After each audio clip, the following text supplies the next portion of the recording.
In December 2019, Heidi Broussard and her newborn daughter Margot vanished without a trace from their Austin, Texas home. As the frantic search unfolded, a shocking revelation emerged. The prime suspect was Heidi's lifelong friend, Magen Firamuska, who had been secretly plotting a sinister deception. This is the chilling story of trust shattered and a friendship that turned fatal. Friendship is built on trust, a belief that the person standing beside you has your best interests at heart. But what happens when that trust is nothing more than a carefully crafted illusion?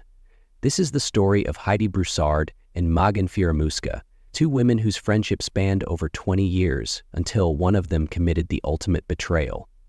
Heidi Broussard was a devoted mother, a loving partner, and a woman full of life. Born in Louisiana, she later moved to Texas, where she built a beautiful life with her fiancé, Shane Carey, and their children. She had a bubbly, warm personality, the kind of person who could make friends with anyone. To those who knew her, Heidi was genuine, kind-hearted, and trusting. Perhaps too trusting. Then there was Magen Firamuska, Heidi's closest friend since childhood. The two met as pre-teens at a church camp in Louisiana and instantly became inseparable. They grew up together, shared secrets, and celebrated each other's milestones. Magen was more than just a friend. She was family. For over 2 decades, their friendship remained strong. Even as they entered adulthood, navigated relationships, and pursued different paths in life, they always found their way back to each other. In 2019, Heidi and Magen shared what should have been the most beautiful experience together. They were both expecting babies at the same time, or at least, that's what Heidi believed. Throughout her pregnancy, Heidi excitedly talked about raising their babies together, sharing parenting tips, and supporting each other as new mothers. She never once questioned Magen's pregnancy. After all, why would she? This was her best friend, her sister in everything but blood. But behind closed doors, Magen Firamuska was living a lie. For months, she had been deceiving everyone around her, stuffing her clothes, faking morning sickness, and manipulating those closest to her into believing she was carrying a child. Why? Because Magen had a plan. And that plan would lead to a horrifying crime that no one could have ever imagined. As Heidi celebrated the birth of her beautiful daughter, Margot, on November 26, 2019, she had no idea that her best friend, the person she had trusted for over 20 years, was already plotting to take her place.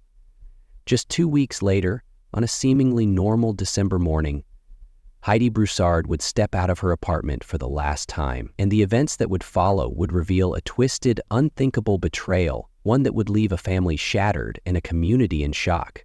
On the morning of December 12, 2019, Heidi Broussard woke up to what should have been just another ordinary day. Her newborn daughter, Margot, was only 3 weeks old, and despite the exhaustion of new motherhood, Heidi was glowing with happiness. That morning she got ready, placed Margot in her car seat, and left their Austin, Texas apartment to take her 6-year-old son, Silas, to school. She arrived at Cowan Elementary School just before 7:30 a.m., as captured by surveillance cameras. Heidi, holding her newborn in her arms, greeted familiar faces, exchanged smiles, and then left, completely unaware that this would be the last time anyone outside her home would see her alive. What happened next remains a chilling mystery, but what we do know is that Heidi and Margot never returned home. When her fiancé, Shane Carey, got home later that afternoon, the apartment was quiet. Too quiet. Heidi's car was parked outside, her belongings were inside, and yet she was gone. Her wallet, her ID, Margot's diaper bag, all still there. But no Heidi, no Margot. Shane, initially puzzled, tried calling her phone. It went straight to voicemail. He figured she might have gone to run errands or visit a friend, but as the hours passed, a gnawing feeling of unease set in. This wasn't like Heidi. She wasn't the type to just disappear without telling anyone. He called friends, family, anyone who might have seen her. But no one had. By evening, the unease had turned into full-blown panic. Shane dialed 911, his voice frantic as he reported his fiancée and newborn missing.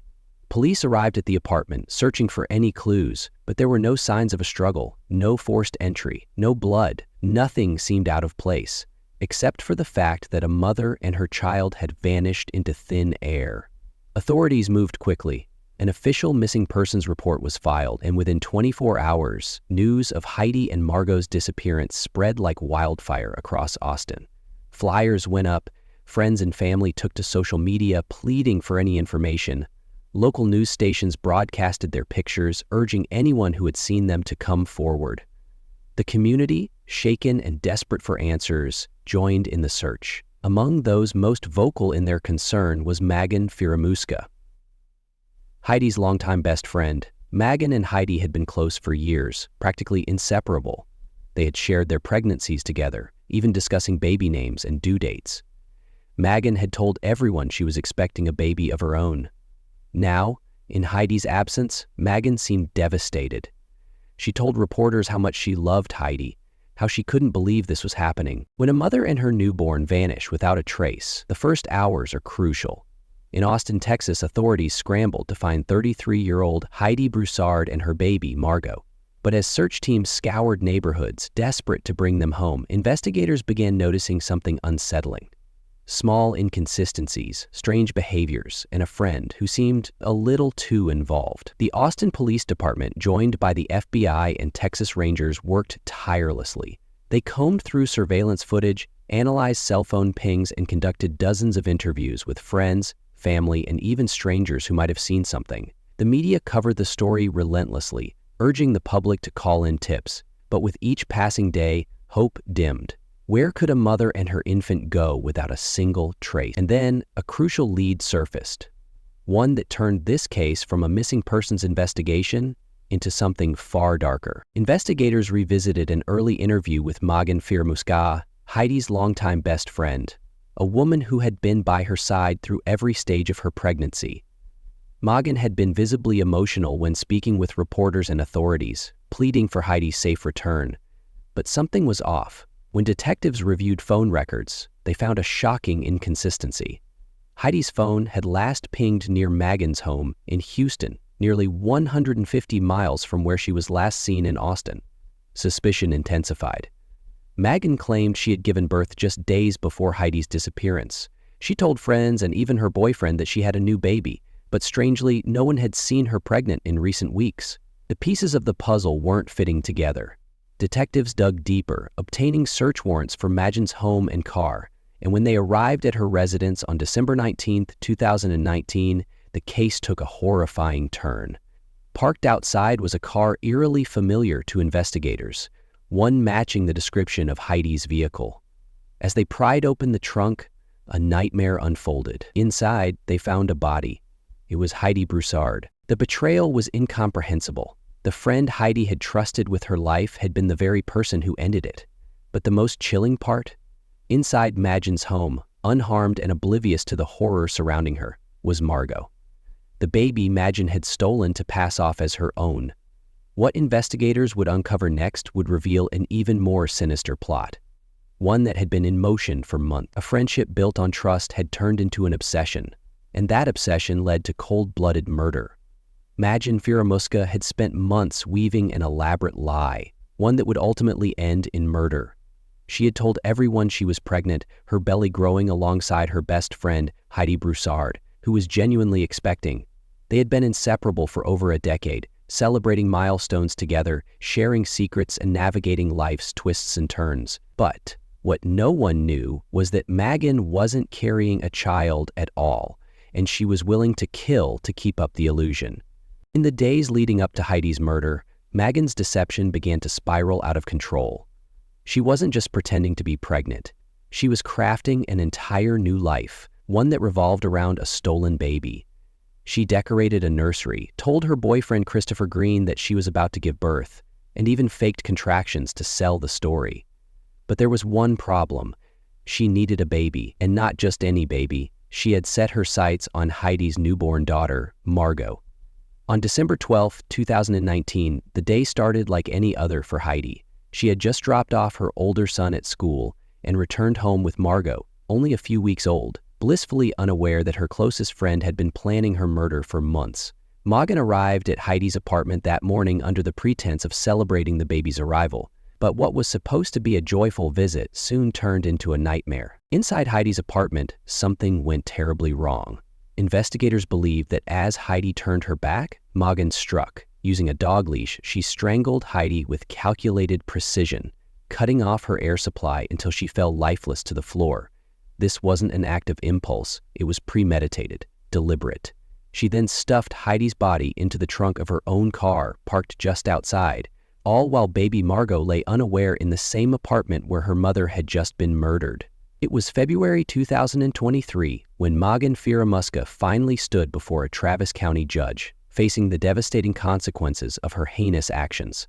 After more than 3 years of investigation, shocking discoveries, and a public trial that gripped the nation, this was the moment that would bring at least some form of justice to Heidi Broussard's grieving family. But it wasn't the closure they had hoped for, only a painful reminder of the monstrous betrayal that had led to the loss of their daughter, mother, and friend. Firamuska, who had once been a trusted friend of Heidi, pleaded guilty to first-degree murder, admitting to strangling Heidi in a violent act of deception. She also admitted to the kidnapping of little Margot, a baby she had no right to, and then attempting to pass off as her own, fabricating an entire pregnancy for months while secretly plotting this unthinkable crime.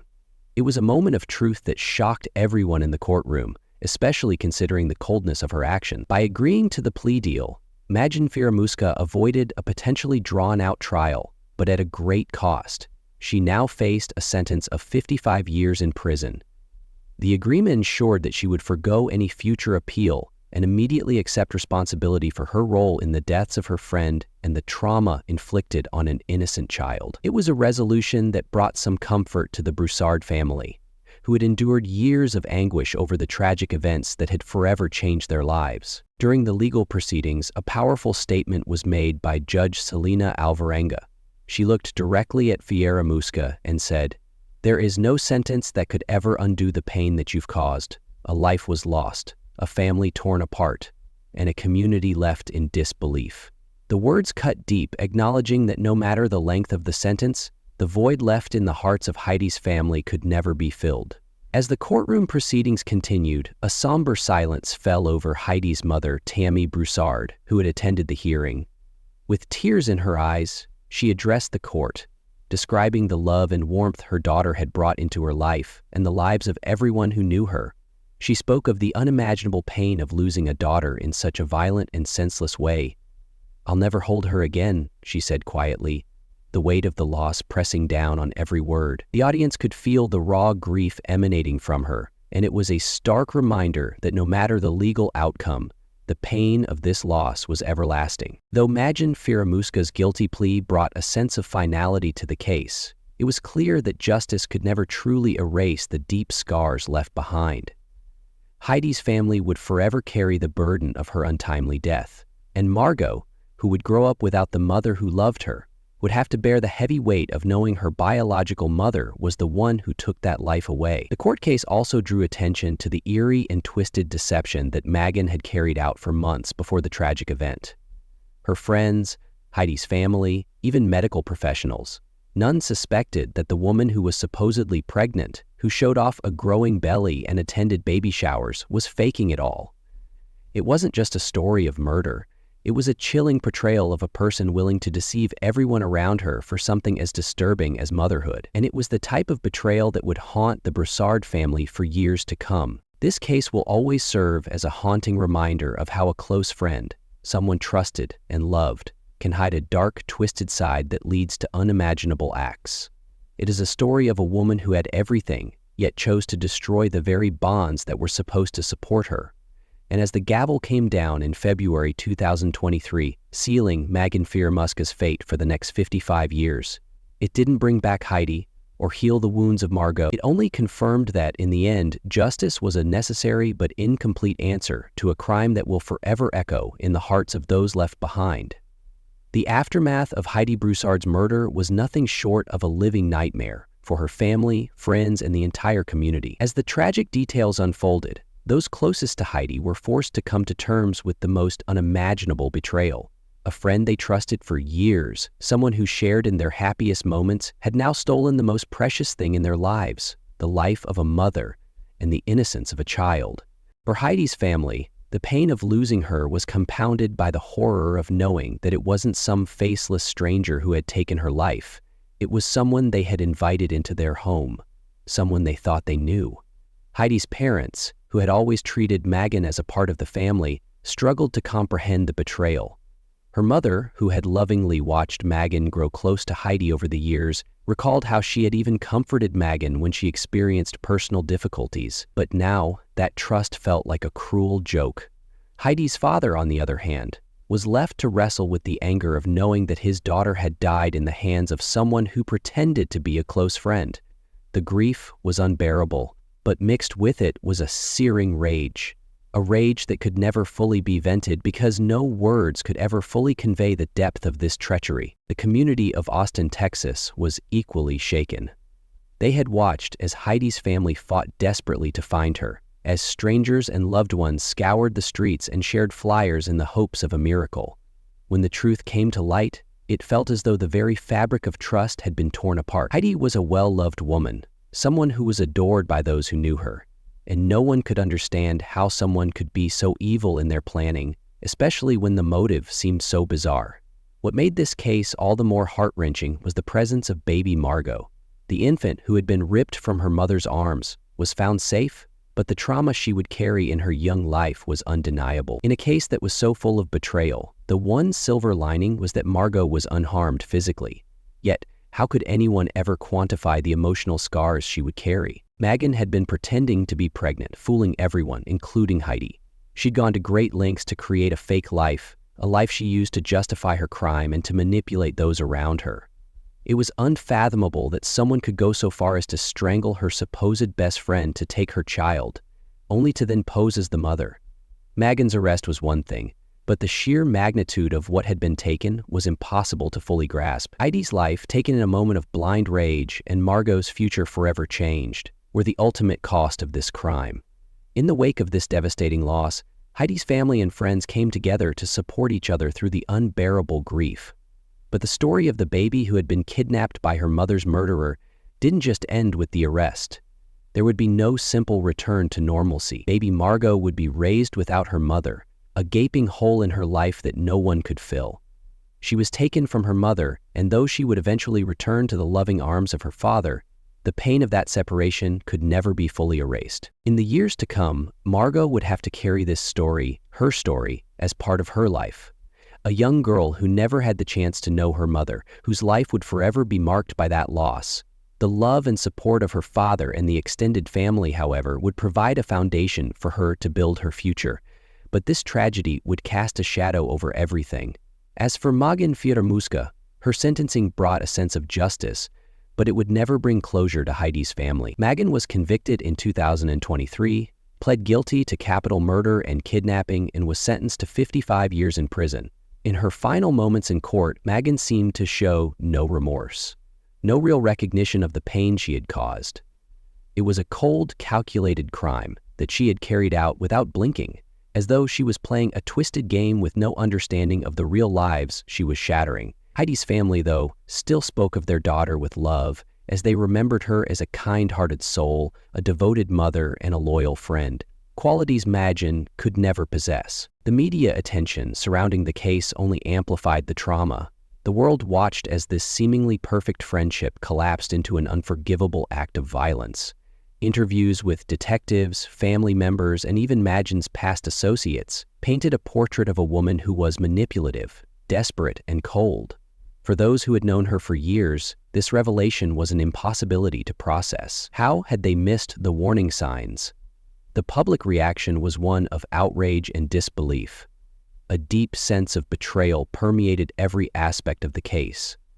The questions were endless. How could Megan deceive everyone around her for so long? How could she pretend to be pregnant and fool Heidi? How could someone with such intimate knowledge of another person, their family, and their vulnerabilities become capable of such violence? These are the kinds of questions that haunt the people who knew Heidi and Megan and the rest of the world that has followed this story. The case of Heidi Broussard and Megan Fieramusca will never be forgotten. It stands as a chilling reminder of the darkness that can lie behind a smile, behind a friendship, and behind the most trusted relationships. When trust is broken, it's not just the life lost that is felt. It's a ripple that touches everyone in its wake.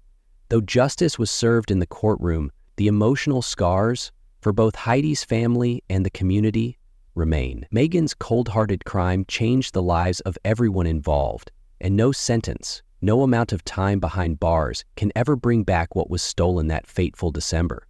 This is a story of trust shattered, lives lost, and the horrific lengths one person will go to when driven by envy and deceit. It serves as a stark reminder that sometimes the people closest to us are the ones capable of the darkest actions. If this case has left you with questions, or if you believe there are still mysteries left to uncover, make sure to share your thoughts below. Don't forget to like and subscribe for more shocking real-life stories. And as always, remember, nothing is ever truly what it seems.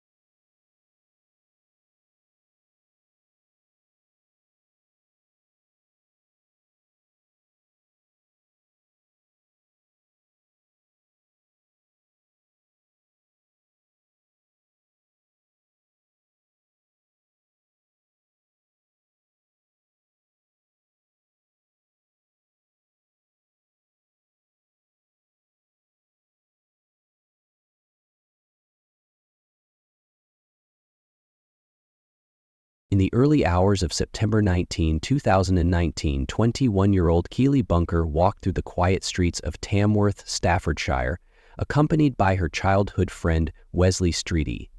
They had just returned from a night out celebrating her recent birthday, a night filled with laughter and music. Keely trusted Wesley to see her home safely, but as dawn approached, Keely vanished. Her lifeless body was later discovered partially submerged in a brook, concealed beneath branches in Wigginton Park. The friend entrusted with her safety would soon be unmasked as her killer. Tamworth, Staffordshire, a quiet town known for its historic charm and close-knit community. But on the night of September 18, 2019, beneath the glow of streetlights and the distant hum of passing cars, an unspeakable tragedy was beginning to unfold. Keely Bunker was full of life. At just 20 years old, she had the world ahead of her. She was described by those who knew her as kind, bubbly, and fiercely loyal, a young woman who always put others before herself. She had recently celebrated her birthday and was preparing to start a new chapter of her life. She had ambitions, dreams, and an excitement for the future. A new job as a teaching assistant awaited her, something she had been looking forward to, the kind of job that perfectly suited her caring and patient nature. But she would never make it to her first day. That evening, Keely was in high spirits. She had made plans with her best friend, Monique Riggin, for a long overdue night out, a chance to enjoy herself before the responsibilities of adult life truly began. They were going to see H, a rising rap artist, perform at the O2 Institute in Birmingham. It was a night of celebration, of friendship, of music. A night that should have been nothing but fun. Dressed in a lace bodysuit and denim skirt, Keely was ready to make memories. As she and Monique made their way to the concert, the anticipation built. The atmosphere in the venue was electric. Hundreds of fans singing along, flashing lights illuminating the stage, and the bass reverberating through the crowd. Keely danced, laughed, and soaked in every moment. It was exactly the kind of night she had hoped for. As the concert came to an end, the two friends weren't quite ready to call it a night. They wanted to keep the celebration going. And that's when they reached out to an old friend, Wesley Streety. Wesley had been a part of Keely's life for years, a childhood friend, someone who had been there through her teenage years, someone she trusted. There was never a reason to doubt him, never a reason to feel unsafe in his presence. They decided to meet up, and together the three of them headed to Snobs, a popular nightclub in Birmingham. It was just past midnight, and the streets were alive with the energy of other young people making the most of the night. Inside the club, the music was even louder than at the concert. Drinks were flowing, the dance floor was packed, and for Keely, it was just another part of a perfect evening. Monique, however, was starting to feel tired. She decided to leave the club a little earlier, but Keely wanted to stay a bit longer. She was still enjoying the night, and Wesley was there to keep her company. It was a decision she made without hesitation. After all, why would she have any reason to worry? She was with a friend. The night was winding down. The streets of Tamworth were silent, the air cool with the first hints of morning creeping in. Keely Bunker had spent the evening celebrating a night of music, laughter, and memories made with friends. She had danced, she had sung, and she had reveled in the joy of turning 20. At 2:40 a.m., Keely, along with her best friend Monique Riggin and longtime childhood friend Wesley Streety, hailed a taxi back from Birmingham. The city lights faded behind them as they headed home, exhaustion settling in after an eventful night. The ride was uneventful. Monique, tired but happy, leaned against the window, Keely scrolling through her phone, and Wesley, quiet, staring out at the dark roads ahead. When they arrived at Monique's house, she turned to Keely. "You can stay here if you want." It was an offer of safety, of warmth, but Keely shook her head. "Nah, I need to be home in the morning. Got my interview." She had ambitions, plans, a new job opportunity. She wanted to wake up in her own bed, get ready, and move one step closer to her future. And why wouldn't she feel safe? After all, she wasn't alone. She had Wesley Streety, her friend, by her side. So at around 4 a.m., Keely and Wesley stepped into the night, heading toward her home. The CCTV cameras caught them walking together near Tamworth Rugby Club at 4:23 a.m. Keely, in her bright pink dress, the same dress she had worn with excitement just hours earlier, walked beside Wesley. She wasn't afraid. She wasn't looking over her shoulder. She trusted him. As they neared Wigington Park, the streets grew darker, the orange glow of streetlights fading into the thick, looming trees ahead. The silence stretched between them. The laughter of the night had died down. At some point, somewhere between the street and the shadows of the park, everything changed. Keely didn't know it yet, but she would never make it home. The friend she trusted to keep her safe was about to become her worst nightmare. As the first rays of sunlight stretched across Tamworth on September 19, 2019, a quiet unease settled over Keely Bunker's family. The morning routine should have been simple. Keely waking up, getting dressed, heading out for her job interview, one she had been excited about. But Keely never arrived. Hours passed, and the silence was deafening. Texts went unread. Calls rang through to voicemail.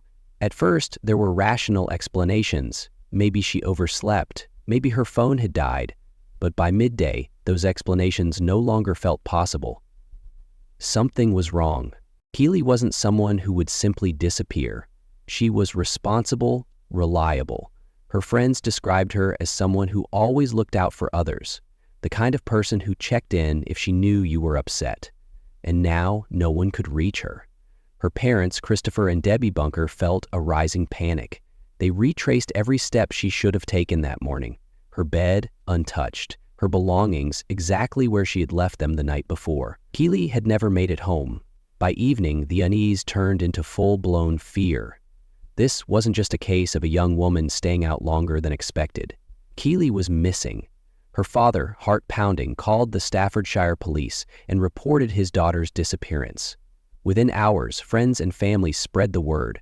Posters were printed, social media flooded with pleas for information, and soon, a search party began combing through Tamworth, calling her name into the night air, desperate for an answer that refused to come.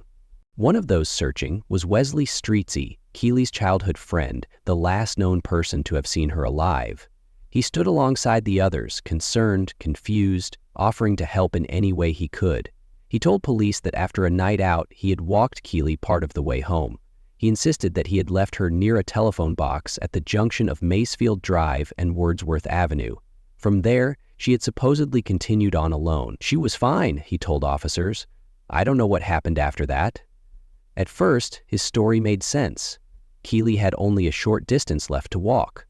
But as officers began piecing together the night's timeline, unsettling inconsistencies emerged. Street's demeanor, though outwardly helpful, seemed off. His words carefully measured, his concern rehearsed. He spoke as though he wanted to be believed, not as though he was truly afraid for Keely's safety. And then came the first contradiction.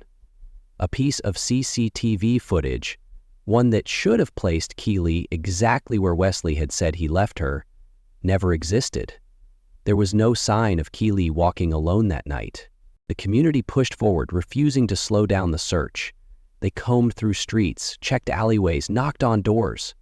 By 9 p.m., Keely had been missing for nearly 18 hours. The search led them toward Wigginton Park, a quiet, open space where children played by day and joggers passed through in the evenings. But that night, the air was heavy, thick with a sense of foreboding. Keely's uncle, Jason Brown, moved toward the brook, his flashlight flickering across the dark water. Then he saw it. For a split second, time froze. His breath caught in his throat. He stepped closer, pushing aside damp branches and reeds, and there she was. Keely's body lay partially submerged in the shallow water, hidden beneath foliage, as if someone had tried to erase her from existence. The girl they had been searching for, the girl who had been laughing and celebrating just hours before, now eerily still. Jason screamed, a raw, guttural sound of heartbreak and horror. Others came running, their flashlights converging on the scene. Keely's father collapsed at the sight of his daughter, the hope he had been clinging to slipping away in an instant. The police arrived quickly, sealing off the area. Detectives and forensic teams swarmed the park, their faces grim as they surveyed the scene. The way Keely's body had been hidden told them one thing. This was no accident. This was deliberate, and the person responsible had tried to cover their tracks. And then there was Wesley Street, still standing among them, still watching. The boy who had walked beside Keely's father as if he, too, were desperate to find her. But now, his face had changed. His calm demeanor was beginning to crack. It would only take hours before the truth started to unravel. Upon the tragic discovery of Keely Bunker's body on September 19, 2019, Staffordshire police launched an intensive investigation to unravel the circumstances surrounding her untimely death. The immediate focus centered on Wesley Streety, a 20-year-old warehouse packer from Tamworth, who was the last known person to have been with Keely. Street, a childhood friend of Keely's, initially portrayed himself as a concerned companion, eager to assist in the search efforts.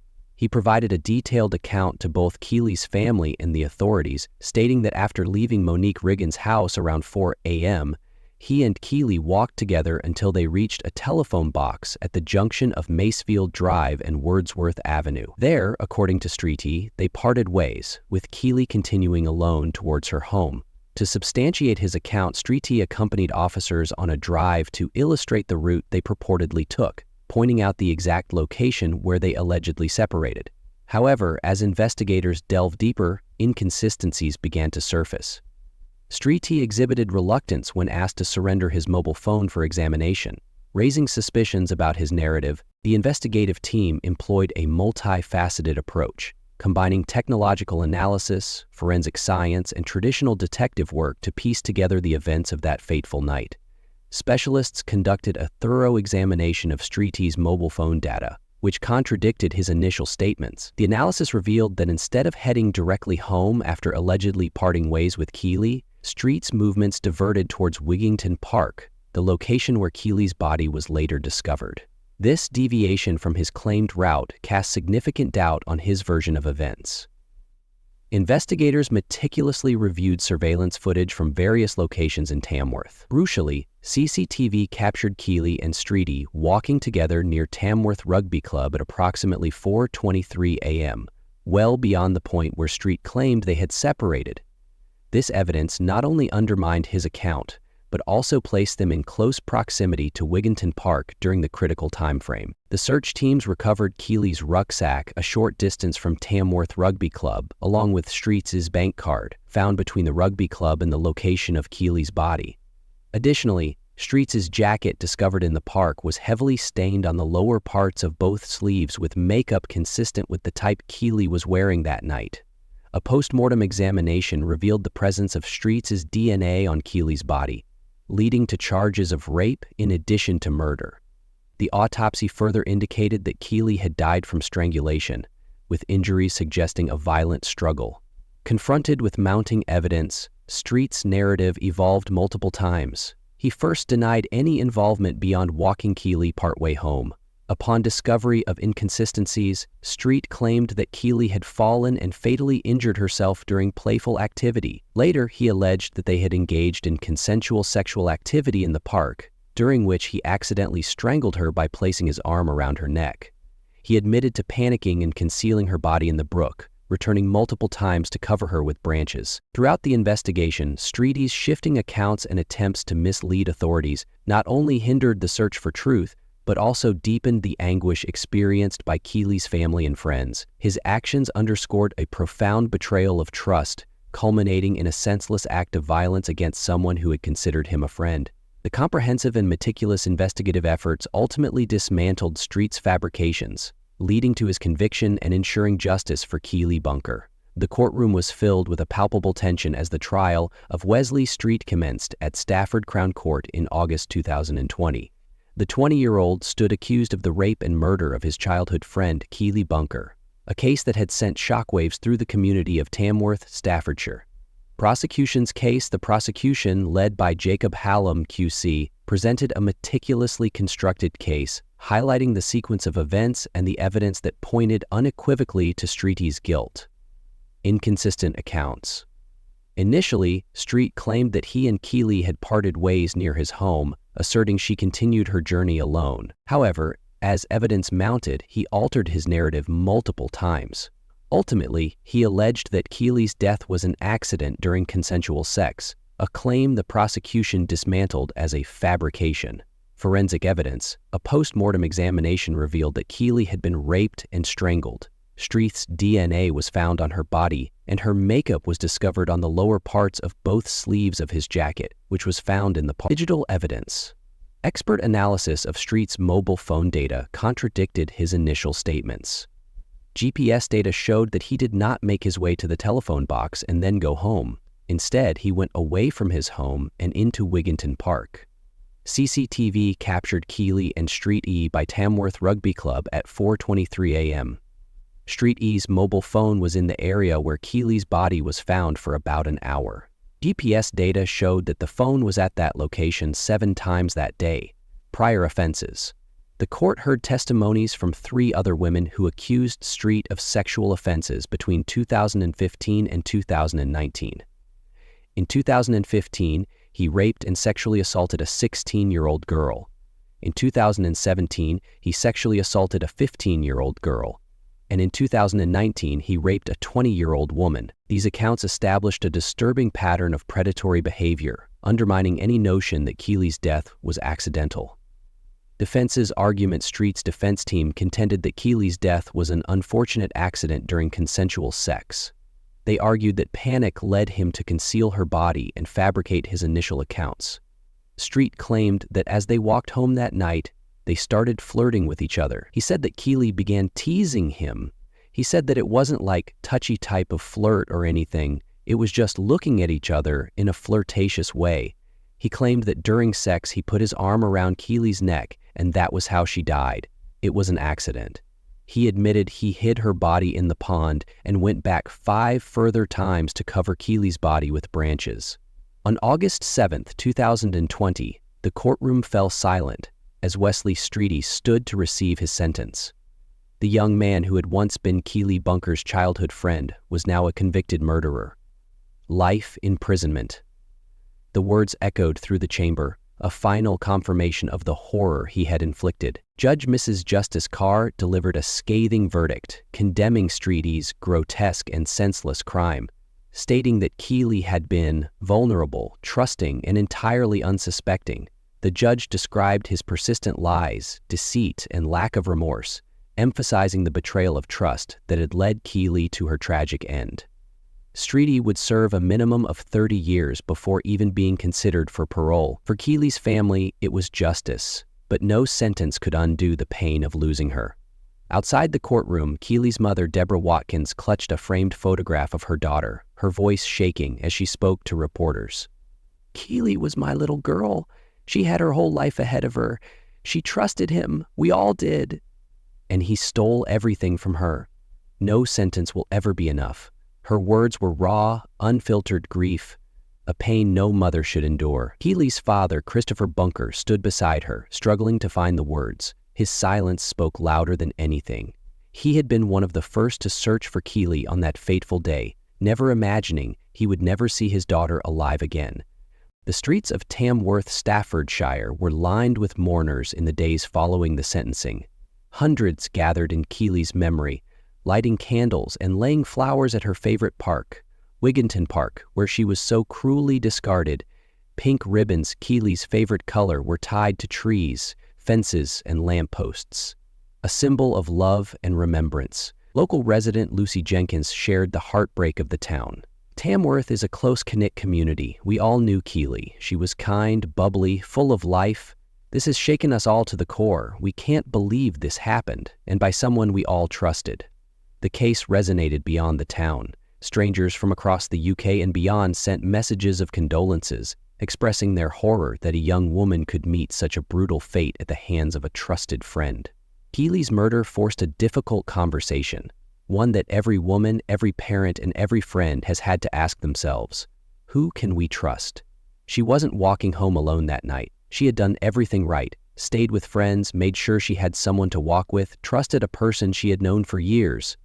And still, she never made it home. For Keely's family, the grief is a life sentence of its own.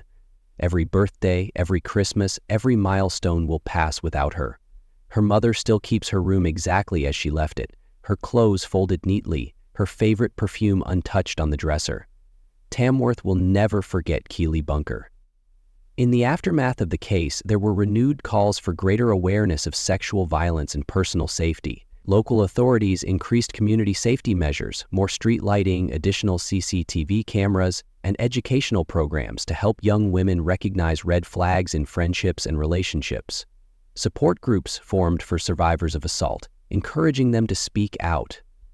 "We Believe You" became a rallying cry, ensuring that no one else would suffer in silence.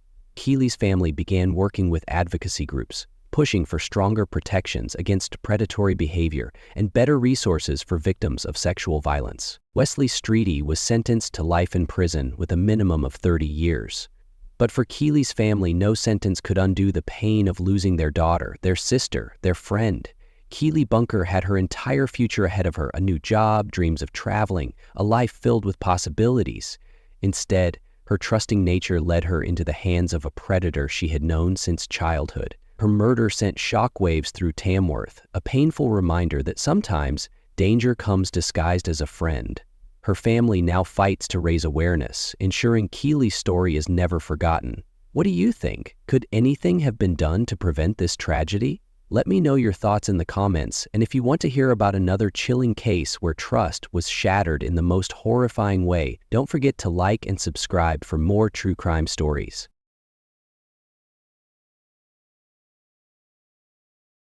In February 1988, in the quiet town of Rochester, Minnesota, 16-year-old David Brahm shocked the world when he murdered his entire family, his parents, his younger sister, and his brother, without warning.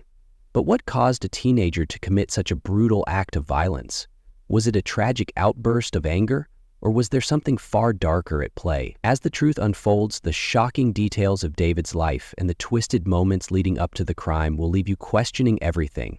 This is the story of a family torn apart in a single night, and the chilling secrets that were uncovered in its wake. The Brahm family appeared, to those on the outside, to be the epitome of middle-class American life.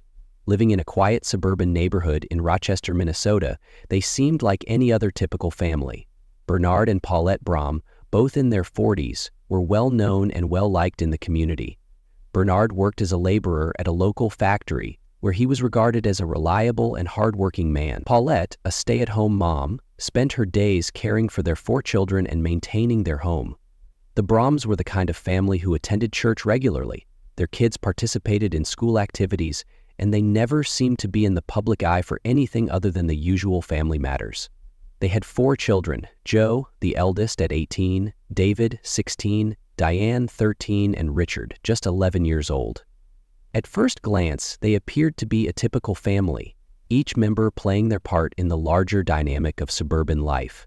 Joe, the oldest, had recently left for college, living on his own, while David, still in high school, was the second oldest. Diane and Richard, the 2 younger children, had the carefree energy of preteens, often outside playing or running errands for their mother. However, David's life was far from typical. To outsiders, he was a quiet, introverted teen who struggled to fit in.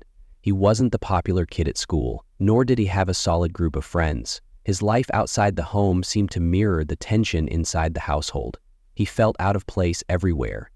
He became withdrawn, losing interest in school and increasingly focusing on his passion for heavy metal music, something that further alienated him from his family. His taste in music, loud and rebellious, was a constant source of conflict with his parents. Bernard, a no-nonsense man, believed this music was a bad influence. Paulette, while a little more lenient, was still concerned about David's increasingly rebellious nature. The family's relationship with David had grown strained. His parents didn't understand him, and he felt their authority smothering him. Every disagreement seemed to add fuel to the fire, deepening the rift between them. David became increasingly isolated, often spending his free time in his room, where he would listen to music and brood. His emotional state was deteriorating and his mental health was beginning to spiral. By the winter of 1988, David had been struggling with depression for some time. His internal turmoil seemed to have no outlet. He had talked about feeling hopeless, voicing dark thoughts to his friends about suicide, and how he couldn't bear the weight of his emotions anymore. Those close to him had brushed it off as typical teenage angst, but in reality, David's emotional pain ran much deeper. His thoughts were plagued with anger, frustration, and confusion, and he often didn't know how to express it. His anger was directed at his family, who he felt didn't understand him or give him the space he so desperately needed. David's relationship with his father in particular was strained to the breaking point. Bernard's stern, no-nonsense approach to parenting clashed heavily with David's desire for independence. He had become the embodiment of every rebellious teenager who wanted nothing more than to break free from the shackles of authority. But this clash wasn't just over small things like curfew or music. It was about something much deeper. Bernard believed his son was simply acting out for attention. But in David's mind, the tension was insurmountable. His father's criticisms were constant, never allowing him to feel good enough. Paulette, too, had concerns about David, but she took a more passive role in the family's dynamics. She was loving, but her protective instincts made her blind to the deeper issues at play. She tried to keep peace in the house, attempting to diffuse arguments, but her efforts only seemed to keep the family stuck in an endless cycle of conflict. While she did her best to care for David, there were clear moments where she, too, found herself overwhelmed by his increasingly erratic behavior. The younger children, Diane and Richard, were relatively oblivious to the mounting tensions between their older brother and their parents. Diane was just entering her teenage years, and Richard was a typical 11-year-old boy, energetic, innocent, and unaware of the darkening clouds surrounding his family. To them, their older brother David was a distant, unpredictable figure. They didn't fully understand the weight of the situation. They were still wrapped up in their own world of childhood. They couldn't have known that their lives too would be tragically altered by their brother's inner turmoil. David's deepening depression and anger were further compounded by the feeling of being trapped. At school, he didn't fit in, and at home he felt suffocated by his parents' expectations. As his frustration grew, so did his sense of hopelessness. He felt as though there was no escape, no way out. His mental health issues went largely unnoticed by those around him, masked by his quiet demeanor. But the cracks were beginning to show, and they were widening with every passing day. It all started in the quiet suburban neighborhood of Rochester, Minnesota, on the evening of February 17, 1988. The Brahm family, once a typical American household, was in the midst of tension that had been building for months. Bernard Brahm, the father, had always been a stern, no-nonsense figure in the family, while Paulette, his wife, tried to maintain peace amidst their growing household friction. But beneath the surface, a storm was brewing, and their 16-year-old son, David, was at the center of it all. David had always been a bright student, but over the past year his behavior had taken a troubling turn. He had become withdrawn, angry, and defiant. His relationship with his parents, particularly with his father, had soured. Bernard, frustrated with David's increasingly rebellious nature, often clashed with him over trivial things like his music choices, his attitude, and his lack of motivation. Despite their attempts to communicate, nothing seemed to get through to David. That night, the fuse was lit during a seemingly small argument. The subject? A music tape. David had been listening to a particular tape on repeat, much to his father's disapproval. Bernard, already fed up with his son's growing indifference, confronted him about it. What followed was a verbal altercation that quickly escalated. Bernard struck David, a moment of anger that ignited something darker within the teenager. This wasn't the first time they had fought, but it would be the last. David, now seething with humiliation and rage, retreated to his room. He spent the next few hours pacing, his mind racing. He couldn't shake the feeling of being disrespected, misunderstood, and trapped under the pressure of his family's expectations. The thought of his father's anger lingered, and David became consumed by a singular idea. He wanted to end it all. But in that moment, he wasn't thinking about himself, he was thinking about them, his family. Around 3 a.m. on February 18, 1988, David made a chilling decision. He walked downstairs to the garage, his movements slow and deliberate. There, he grabbed an axe, a tool he had used countless times for chores, but tonight it would become an instrument of death. As he gripped the handle, David didn't just feel rage. He felt a twisted sense of control, as if this was the only way to end the chaos. David first entered his parents' bedroom, where Bernard lay asleep, unaware of the horror his son was about to unleash. The room was dark and silent, with only the faint sound of Bernard's breathing filling the space. David approached the bed, his hands shaking, and then raised the axe high. With a single, brutal swing, he struck his father in the head. Bernard's body jerked violently from the impact, but he didn't wake. David struck him again and again, the blows coming down with terrifying precision until Bernard was motionless. David then moved to his mother, Paulette. She had been sleeping in the adjacent room, her back to David as he entered. Still holding the axe, David approached his mother's bed and brought the weapon down on her. The sharp metal met her body, and in seconds her life was snuffed out, her screams silenced before they could even leave her lips. Paulette, like Bernard, had no chance to defend herself. Next, David turned to his younger siblings. His 13-year-old sister Diane was next. Diane had always been close to her older brother, and her room was nearby. David crept into her room and without a moment's hesitation struck her with the axe. Diane didn't have time to react. She fell to the floor, blood pooling around her. The violence that had consumed David up until this point continued, as he moved on to his 11-year-old brother Richard. Richard, unlike his sister, had heard the sounds of the violence unfolding in the house. As David entered his room, Richard tried to run. He bolted toward the door, but David caught him, dragging him back into the room. Richard struggled, but it was futile. David, fueled by blind rage and an overwhelming desire to end everything, brought the axe down on his brother, ending his life in the same cold, detached manner as he had done with his parents and sister. By the time the bloodshed was over, David had wiped out his entire family. The house, once filled with the noise of a busy household, was now eerily silent. The only sounds were the distant hum of the refrigerator and the ticking of a clock on the wall. David, now covered in blood, stood in the middle of the chaos he had just created. But instead of feeling the weight of his actions, he felt something else, something more chilling. He felt numb. There was no remorse, no regret, only the hollow echo of the violence that had unfolded. The boy who had just murdered his entire family was alone, in a house filled with death, unsure of what to do next. For hours, David sat in the blood-soaked house, waiting, but not knowing why. He tried to rationalize it, to make sense of the horror he had just committed, but the answers never came. As the reality of what he had done began to settle in, David made a decision. He would leave. But not yet. Around 7 a.m., David decided to contact his 18-year-old brother Joe. Joe had been away the night before, and David knew he would be the first to arrive home. What happened next would be the moment that brought the horrific truth to light. When Joe entered the house, he was immediately struck by the silence. No voices, no movement, just an unsettling stillness. As he walked further into the house, he began to notice the signs that something was terribly wrong. The front door was wide open and the hallway was dark, with an unnatural chill in the air.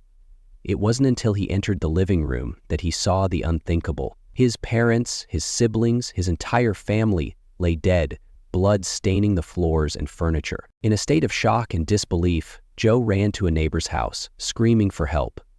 Police arrived moments later, but by then, David had already vanished, leaving behind only the aftermath of the nightmare he had created. The investigation would soon reveal the true horror of what had happened in the quiet home that night. But the most chilling part of the crime wasn't just the violence. It was the person responsible, David Brahm, a teenager who, in one night, destroyed everything he had ever known. Just hours after the bodies of Bernard, Paulette, Diane, and Richard Brahm were discovered, suspicion began to fall on David. He had been the last person seen with his family, and the scene of the crime painted a chilling picture. The brutality of the murders, each victim struck multiple times with the axe, suggested something more than just an angry outburst. This wasn't a spur-of-the-moment act. It was cold, calculated, and violent. David's whereabouts were soon questioned. At first, he was nowhere to be found. He had been absent when police arrived at the house, raising immediate concern. Rumors began to swirl that he might be involved, especially since he was known to have a troubled relationship with his father. The investigation picked up steam when a tip led detectives to speak with David's close friend, who revealed something chilling. David had confessed. Over a phone call just days before the murders, David had quietly admitted to his friend that he was planning something drastic. "I'm going to do something tonight, something I'll never be able to take back," he said, his voice distant and filled with a strange calmness. Those words echoed in the minds of investigators. By February 19, just one day after the murders, David was arrested. The police had tracked him to a local shopping center where he was found wandering, disoriented. When confronted, he didn't attempt to flee or deny the accusations. His responses were eerily detached. He offered no resistance when placed in handcuffs. In the police interrogation room, David's demeanor remained unsettlingly calm. He didn't display any signs of remorse or distress, but his words spoke volumes. "I didn't want to do it, but it had to be done. It felt like the only way out," David told detectives. His confession was chilling in its monotony, like a boy explaining an unavoidable chore. During the investigation, David's history of troubled behavior came to light.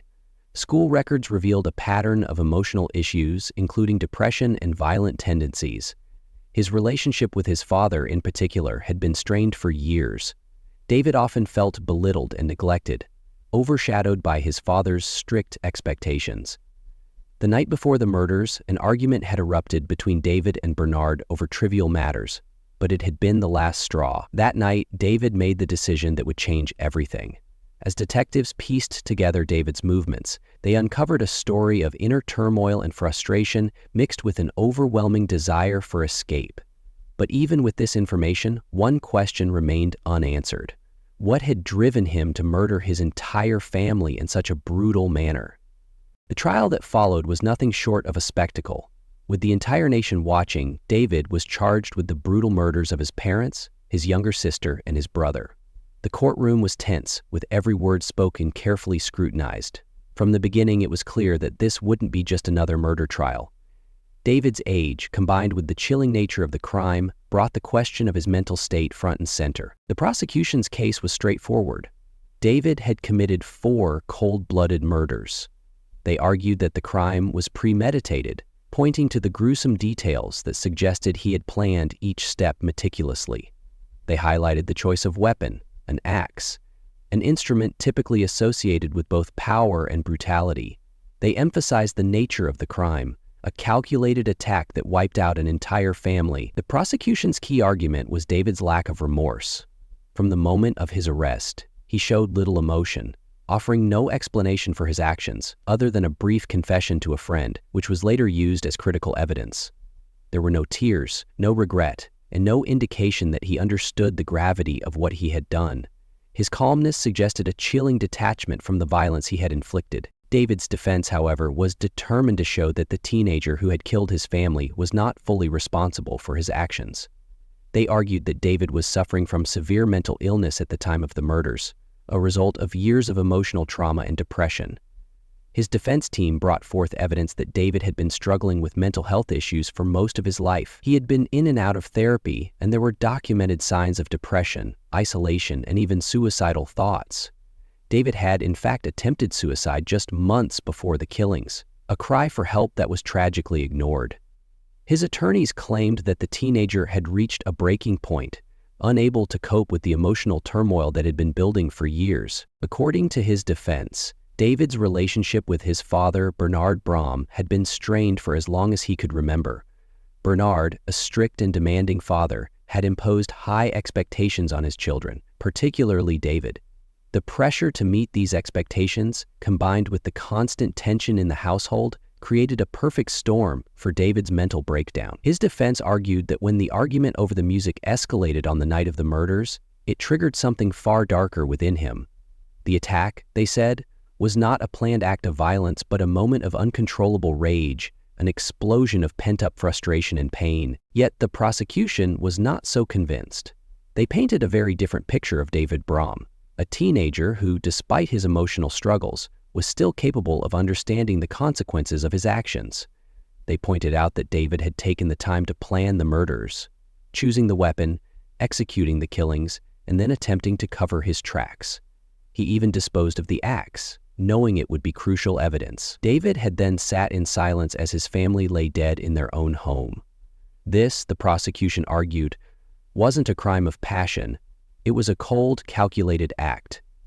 The most damning piece of evidence against David was his own confession. The police had learned that he had confided in a friend shortly after the murders, describing the events in disturbing detail.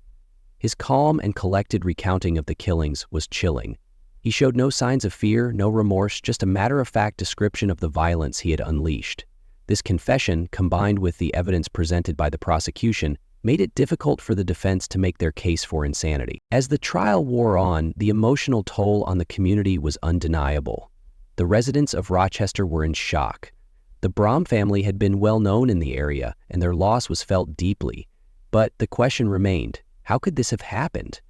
How could David, a young boy with so much potential, commit such an unthinkable act? After weeks of deliberations, the jury finally reached a verdict. The decision was not easy, and it was clear that many of the jurors struggled with the question of whether David was truly insane or whether he had simply made an unthinkable choice. But in the end, they sided with the prosecution. David Braum was found guilty of all 4 counts of first-degree murder. The courtroom was filled with a mixture of emotions: relief, sadness, disbelief. David's fate was sealed. The judge delivered the sentence: 3 consecutive life terms in prison, without the possibility of parole. It was a punishment that many felt was just, but it didn't ease the pain for those who were left behind. The Braum family was gone, and nothing could bring them back. David's actions had shattered a community and forever altered the course of his own life. As the gavel came down, sealing David's fate, one question remained: why did he do it? Was it the result of a broken home, a troubled mind, or something else entirely? The answer, it seems, lies somewhere in the complexities of his life, the pressures, the pain, and the ultimate breakdown that led to the horrific act. David's conviction was a grim conclusion to a tragic story, but it left many with more questions than answers. What could have been done to prevent this? Could someone have recognized the warning signs and intervened before it was too late? The tragedy of the Braum family's deaths was a reminder of the devastating impact that mental illness and familial tension can have, especially when they go unnoticed, untreated, or ignored. The aftermath of the Braum family murders sent shockwaves through Rochester, Minnesota, a small town that had never before witnessed such an unthinkable act of violence. It wasn't just the brutality of the crime that stunned the community, but the chilling realization that it was committed by someone they knew, a young boy, just 16 years old, who had been a seemingly ordinary teenager. Neighbors who had once waved hello to David Braum as he walked down the street now found themselves grappling with an unimaginable horror. The town, once peaceful, would never be the same. The Braum family had been well known in the community. Bernard and Paulette Braum were respected figures. Bernard, a quiet, hard-working man, and Paulette, a loving mother who kept the household running. Diane and Richard, their children, were bright and lively, each with their own futures ahead of them. The Braum home had been a place of warmth, not unlike many other suburban households across America. But in one violent outburst, David turned his family's sanctuary into a crime scene. The image of a happy family was irreparably shattered, and in its place was an eerie, unanswered question. What happened inside the walls of the Braum home that led David to take his family's lives? The pain David's surviving relatives faced was unimaginable. His older brother, Joe, was at college when the murders took place. Upon hearing the news, he rushed home, only to be met with a scene of devastation. Not only had he lost his parents and 2 younger siblings, but the horror was compounded by the fact that his brother, the same person he had shared a home with for years, was the one responsible. For Joe, this was a double loss. The family he knew was gone, and in its place was a man who was unrecognizable, someone capable of unimaginable cruelty. The emotional weight of learning that his younger brother had committed such an act was something that would haunt him for the rest of his life. The news of the murders spread quickly across the nation. In the days following the crime, local news outlets picked up the story, with journalists from across the country descending on Rochester to cover the shocking event. Interviews with neighbors and friends painted a picture of a boy who had once been a quiet, introverted teenager, someone who had trouble fitting in, but still appeared to be an average high school student. No one could have predicted that David would be capable of such violence. What was it that triggered this brutal outburst? Was it a moment of anger, a culmination of personal struggles, or something deeper that no one had seen coming? The media tried to answer these questions, but the truth remained elusive. As the investigation progressed, the public's fascination with the case deepened. David's story became the subject of documentaries and in-depth reports that sought to uncover every detail of his life leading up to the murders. His troubled relationship with his father, Bernard, who was described as strict and controlling, was often cited as a contributing factor. According to reports, David had been struggling with depression for years. He had trouble fitting in at school, felt alienated from his peers, and had a strange relationship with his family. Could these personal struggles have built up to the point of exploding into violence, or was there something more insidious at play within David's mind? Experts weighed in, and while many pointed to mental health issues as a potential cause, no one could fully understand the exact motivations behind David's actions. The case drew attention from psychologists and legal experts who studied David's behavior and the events surrounding the crime. During the trial, David's defense argued that he had been suffering from a mental breakdown, suggesting that his depression and the pressure from his family had contributed to the murders.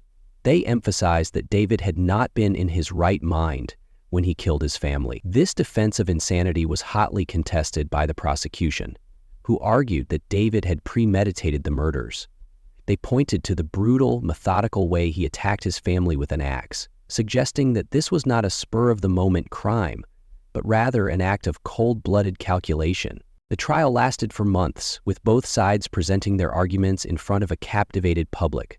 But no matter what the experts and lawyers said, one undeniable truth remained. The Braum family was gone, and David was the one who had taken their lives. On June 20, 1988, David Braum was convicted of 4 counts of first-degree murder. He was sentenced to 3 consecutive life sentences without the possibility of parole. The courtroom was filled with emotion as family members of the victims expressed their grief, while David remained silent. The sentence was a harsh reminder of the severity of the crime. There was no hope for redemption, no chance for David to undo the destruction he had caused. In the years following the trial, David's case continued to spark debate. His conviction brought attention to the issue of juvenile sentencing, especially when it comes to cases involving mental illness. Could a 16-year-old suffering from depression and psychological trauma really be held fully accountable for such a horrific act? The case became a landmark in discussions about juvenile justice and mental health, as many questioned whether David should have been given a second chance for rehabilitation. Others, however, pointed to the sheer brutality of the murders as evidence that David was beyond help. David's time behind bars has been marked by a number of psychological evaluations, as prison officials have tried to determine whether he is truly rehabilitated. But after decades of incarceration, David remains an enigma. Despite his initial confession and the evidence against him, there has never been a clear, definitive answer to why he did it. Was it a failure of family dynamics, a tragic confluence of mental health struggles, or simply the actions of a deeply disturbed young man? These questions remain unanswered, and they serve as a reminder that sometimes the most terrifying crimes are those that come from within the family. The legacy of the Braum family murders continues to haunt the community of Rochester. The lives of Bernard, Paulette, Diane, and Richard were abruptly cut short, and their memories linger in the town that once knew them. For the survivors, the scars of that night will never heal. David's actions will forever be a part of their story, a tragic chapter that no one ever saw coming. And for those who closely followed the case, the Braum family murders remain one of the most shocking and heartbreaking crimes in Minnesota's history. For those who have followed this case, the haunting truth remains: Some tragedies are never fully understood, and some lives, both lost and ruined, can never be reclaimed. If you're still wondering what could have been different, one thing is clear: family secrets and mental health issues can be far more dangerous than anyone realizes.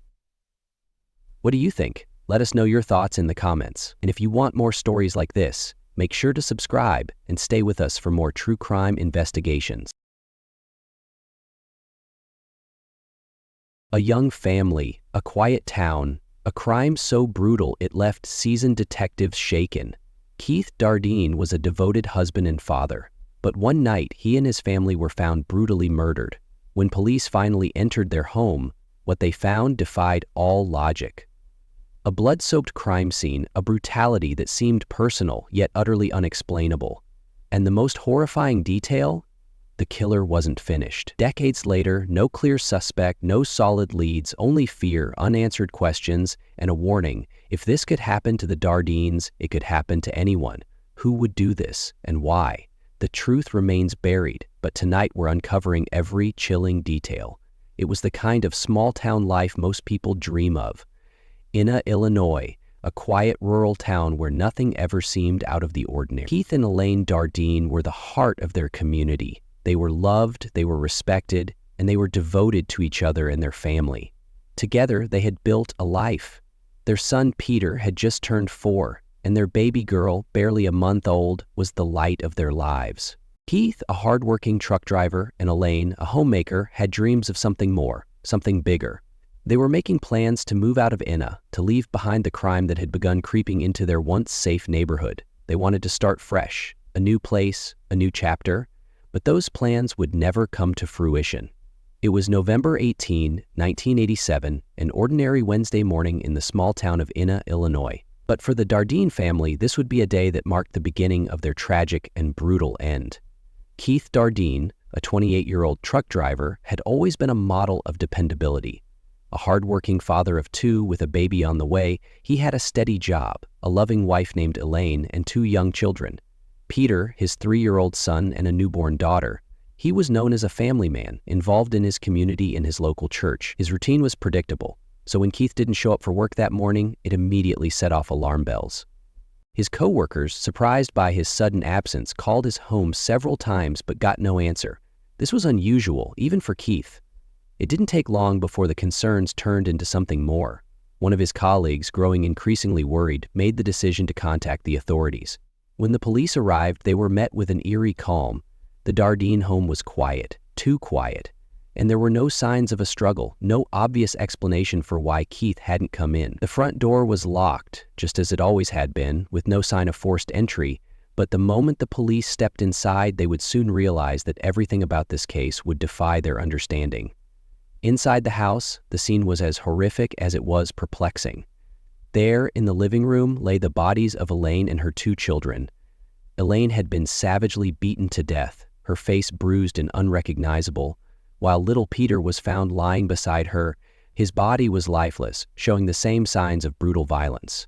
And then, to make this even more incomprehensible, a newborn baby girl was discovered in a crib in the same room, smothered with a pillow. The brutality of the crime shocked even the most experienced officers. The Dardeens, a quiet church-going family, had been massacred. But the most disturbing aspect was the lack of any clear motive. There was no sign of forced entry, no valuables missing. Everything appeared untouched. In a case like this, the police were trained to expect robbery or perhaps a personal vendetta. But this? It made no sense. The crime seemed senseless. The discovery was only the beginning of a growing mystery. Keith Dardeen, the father, was nowhere to be found. His absence added an eerie layer to an already chilling scene. Investigators began to search the area for any clues that might explain why he had been missing. Hours passed with no answers, until one of the officers made a startling discovery. Keith's car was found near the Benton police station, abandoned, with bloodstains on the seat. It was clear now that the case was even darker than they could have imagined. But the chilling part? Keith's body was discovered miles away from his home, dumped in a remote field. His body was found so far from the house that it seemed deliberate. A body left behind, discarded like trash. The brutality of Keith's death was just as horrifying as his family's. He had been shot in cold blood, It was clear that whoever did this didn't just want to kill, they wanted to send a message. The more the police pieced together the evidence, the more they were baffled. Why had Keith been executed so far from his home? Why had his body been disposed of like that? No one had heard or seen anything unusual. There were no witnesses, no leads, no sign of a struggle inside the home. Keith's death seemed to suggest that the killer wanted to erase him from the picture, perhaps so the Dardines wouldn't speak from the grave. The autopsies of the family revealed more chilling details. The lack of defensive wounds, the methodical nature of the killings. This wasn't the work of a stranger. The brutality suggested something more personal, even intimate. Was this someone close to the family? Or was this simply the act of someone who had been waiting for the right moment to strike? And yet, no evidence pointed to anyone in particular. There were no immediate suspects. No one had come forward to say they knew the family had any enemies. There were no signs of a financial motive, no signs of a troubled past. It was as if the killer had no reason at all, yet they still executed the family with a precision that made it feel like a planned execution. The crime scene was beyond anything the small town had ever seen. No one could make sense of the brutality, the violence, the lack of motive. There were no leads, no clear suspects, just an endless trail of confusion. The case was so perplexing that local law enforcement reached out for help. The FBI stepped in, and profiler after profiler analyzed the case, offering theories but no concrete answers. No one could understand why someone would do this to an innocent family. As the investigation dragged on, rumors began to spread. Some people spoke of a possible connection to a local drug dealer. Others whispered about the possibility of a violent, random killer passing through town. There were even murmurs of something darker, of a cult, of ritualistic violence. The police followed every lead, but with each dead end, the town's unease only grew. The investigation into the Dardine family murders began the moment their bodies were discovered, but what seemed like a straightforward case would soon turn into a tangled web of dead ends and unanswered questions. Authorities in the small town of Enna, Illinois had never encountered anything like this. When the bodies of Keith, Elaine, Peter, and the newborn were found, there were no signs of forced entry. The house wasn't ransacked, and nothing seemed to be stolen. The lack of a clear motive immediately raised red flags. This wasn't a robbery gone wrong. This wasn't a random act of violence. Detectives quickly realized the brutal nature of the murderers. Keith had been shot, Elaine and the children beaten mercilessly. But the most shocking detail? The killer had taken the time to hide their bodies. It was as if they wanted to send a message. But what message? In the first hours following the discovery, investigators scrambled to piece together the puzzle. Was this a targeted attack or an act of random violence? The police could find no signs of struggle inside the home, no signs that anyone had been forced to comply, no valuables were missing, no doors broken down. It was as though the family was not just killed, but personally singled out. But for what reason? The police's first leads took them straight to Keith's circle of friends and acquaintances. They interviewed co-workers, neighbors, and even distant family members. The more they spoke to people, the more questions emerged. Had Keith been involved in something dangerous? Had he made an enemy? Some speculated that perhaps his job had led him into a bad situation, but that theory quickly lost traction. Keith was a quiet man, a family man, and there was no history of him being involved in any shady dealings or criminal activity. But as investigators continued to dig, they uncovered something that didn't fit the mold of a random crime. Despite the brutal nature of the murders, there was an unsettling calmness to the crime scene. The killer hadn't left behind a frantic mess of blood or destruction. Instead, the bodies had been neatly arranged, almost as if the killer had taken their time. And worse still, there was a strange detail. The family's bodies had been left in a position that indicated a twisted sense of ritual. This wasn't an impulsive act of violence. This was calculated. In the early stages, the authorities pursued a wide range of suspects. They looked into the possibility of gang involvement, trying to connect the Dardines' deaths to a larger criminal network in the region. Investigators even considered a connection to local drug activity. But these theories fell apart just as quickly as they were formed. Every lead seemed to evaporate, leaving nothing behind but more questions. As the investigation stalled, the case took an unexpected turn. A breakthrough came when the police found a key piece of evidence in Keith Dardene's car. The vehicle was discovered parked near the Benton police station, a strange place for a man who was supposed to be miles away.